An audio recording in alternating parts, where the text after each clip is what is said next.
Sources are telling CBS This Morning about anticipated announcement tomorrow from the Justice Department.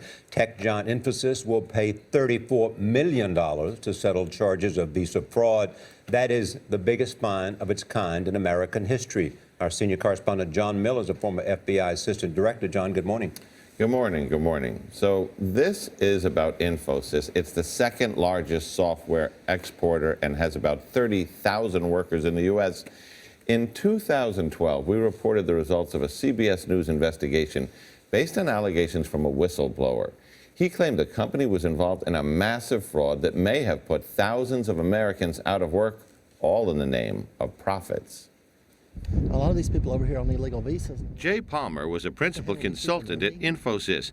After seeing what he described as systemic visa fraud to bring Indian workers into the United States at lower wages, displacing American workers, he became a whistleblower. Yeah, absolutely. What was the first thing to catch your attention? I had an employee over from India that had been over several times before, and he came up to me and he was literally in tears. He told me he was over here illegally. He didn't want to be here. He was worried that he would get caught.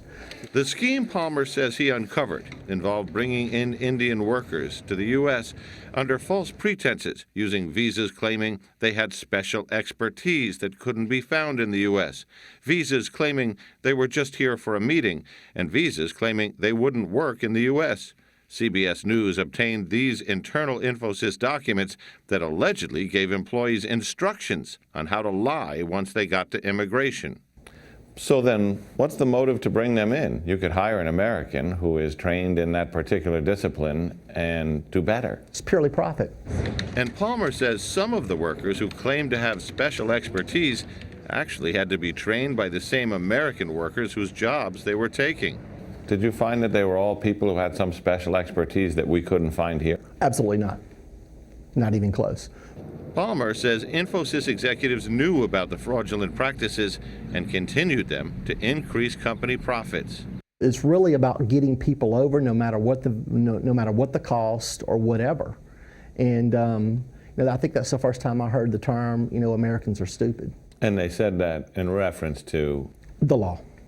Getting around the system. Yeah, absolutely. At the time of our report, Infosys denied any intentional fraudulent practices. When we contacted them last night, they said they had no comment on the upcoming settlement. This is a $34 million fine, we're being told by our sources. So the question is that a slap on the wrist, and could the company look at this simply as a cost of doing business?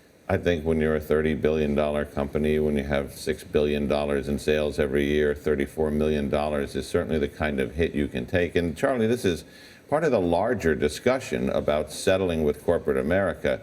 Is it the cost of doing business, or is the thing that changes behavior when somebody actually gets arrested or goes to jail?